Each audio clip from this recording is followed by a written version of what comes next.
Many centuries ago, the fate of a royal child had the potential to influence the fate of entire nations. From the moment of their birth, heirs were meticulously prepared for their roles, being immersed in training for warfare, diplomacy, and governance. However, what transpires when a royal child does not fit this mold? What if that child were unable to speak coherently, struggled with mobility, or faced challenges in learning? In the perspective of kings and queens, such circumstances were not merely a private family tragedy. They represented a scandal of monumental proportions. Throughout history, countless royal children born with disabilities faced erasure from the public sphere, institutionalization, or were even falsely declared dead while still alive. Their mere existence threatened the facade of perfection that monarchies so heavily depended upon. This narrative sheds light on the overlooked lives of royal children born with Down syndrome, a genetic condition that has been misunderstood and feared for centuries, revealing the shocking measures taken by their families to uphold royal reputation.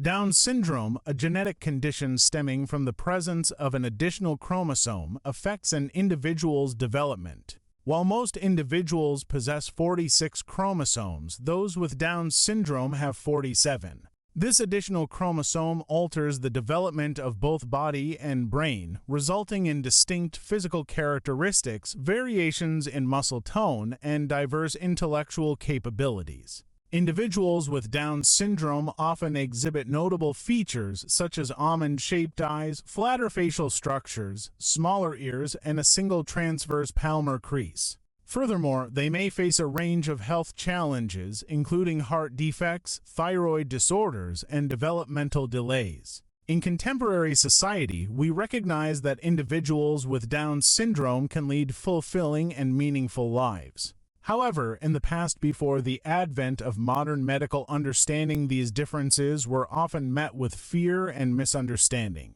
Many viewed Down syndrome as a divine curse, a symptom of defective bloodlines, or even a reflection of moral shortcomings. Within royal households, where every heir was expected to exemplify strength and perfection, a child with Down syndrome was frequently considered an unbearable disgrace. Narissa Boslian, born in 1919, and her younger sister Catherine, born in 1926, were first cousins of Queen Elizabeth II, intertwined in the extended British royal family. Early in their lives, it became apparent that both sisters grappled with severe intellectual disabilities, with speculations suggesting that one or both of them may have been born with Down syndrome or a related condition. Rather than embracing them within the royal household, the family opted to institutionalize them at the Royal Earlswood Hospital in Surrey. Once placed in the institution, Narissa and Catherine were effectively erased from the public consciousness.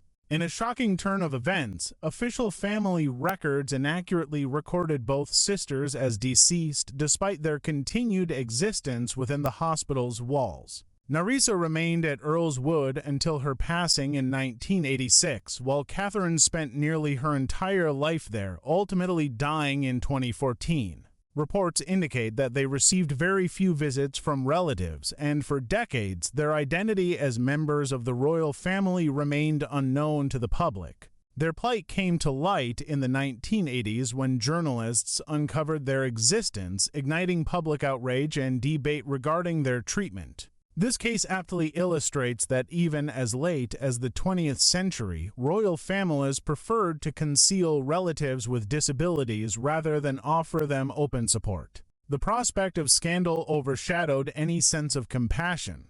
Princess Alexandrina of Prussia, born in 1915 to Crown Prince Wilhelm of Prussia, was diagnosed with Down syndrome at a time when the condition was not widely recognized. Her story, while distinct from that of Narissa and Catherine, still reflects deep societal stigma. Alexandrina's parents chose not to institutionalize her.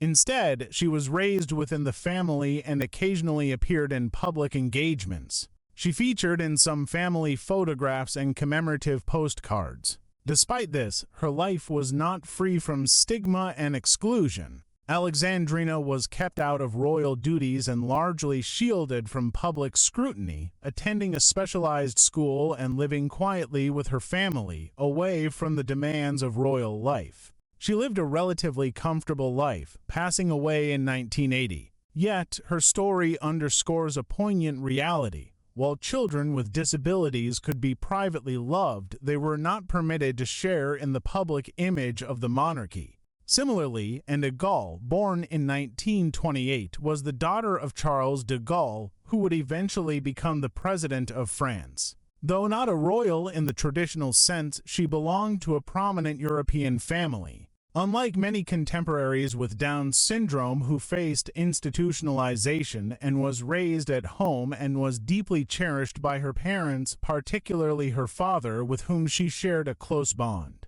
However, even within this loving environment, Anne was largely shielded from the public gaze. Her condition remained an unspoken topic, resulting in her rarely attending official events. Tragically, Anne passed away at the age of 20 due to pneumonia, leaving a profound impact on her family. In her memory, her mother Yvonne founded the de Gaulle Foundation, dedicated to caring for children with disabilities. While Anne's story exemplifies compassion and inclusion, it still reflects the societal pressures of the time. The instances of the 20th century outlined here are well documented, yet they likely represent a mere fraction of the multitude of royal children born with Down syndrome or other disabilities throughout history. In medieval and early modern periods, children who displayed visible differences or intellectual disabilities often faced far harsher treatment. Historical accounts indicate that such children were sometimes abandoned, relegated to live in remote estates, or sent to monasteries and convents to lead lives of obscurity. The obsession with maintaining an image of strength and divine favor among royal families meant that a child perceived as imperfect could be seen as a direct threat to the monarchy itself. Some historians speculate that infants with severe disabilities were discreetly extinguished shortly after birth, although concrete evidence remains elusive due to the deliberate concealment of such actions. This culture of secrecy and shame transcended specific monarchies. It was a widespread phenomenon. Monarchies across Europe and various parts of the world relied heavily on curated images and myths, often prioritizing them above genuine human experiences. The acknowledgement that a royal bloodline produced a child with a disability was seen as inconceivable, leading to a legacy of isolation and erasure. Countless children were denied the love and acceptance they deserved simply because they did not conform to society's flawed definitions of perfection. Today, our world bears little resemblance to the past. Individuals with Down syndrome now benefit from access to education, health care, and social support systems that enable them to lead rich and fulfilling lives. They attend school, forge careers, cultivate relationships, and contribute meaningfully to their communities. They act, teach, engage in competitive sports, run businesses, and inspire others through their accomplishments. Most importantly, they are recognized and valued for who they are, openly embraced by society. Yet, it is crucial to remember that this progress represents a recent development within the vast continuum of history. Just a few generations ago, the reality was tragically different. The lives of Nerissa and Catherine Beausoleil, Princess Alexandrina of Prussia, and Anne de Gaulle serve as stark reminders that not so long ago, children born with Down syndrome, even those born into privilege, wealth, and power, were frequently hidden away, confined behind closed doors, and deprived of the chance to experience a full life. They received fewer smiles, less attention, and fewer opportunities than their siblings. To many royals, their mere existence was a source of embarrassment, a blemish upon the bloodline, or even a sign of divine punishment. Their names, faces, and lives were systematically excised from official narratives and public view. They were rendered invisible in the face of societal expectation. For decades, myriads of these children inhabited a reality marked by isolation. Some were placed in cold, overcrowded institutions and rarely, if ever, received family visits. Others were dispatched to secluded estates or hidden away in monasteries, safely removed from the gaze of curious courtiers and citizens. They lived lives that history scarcely recorded, yet their stories, though buried, were not devoid of significance.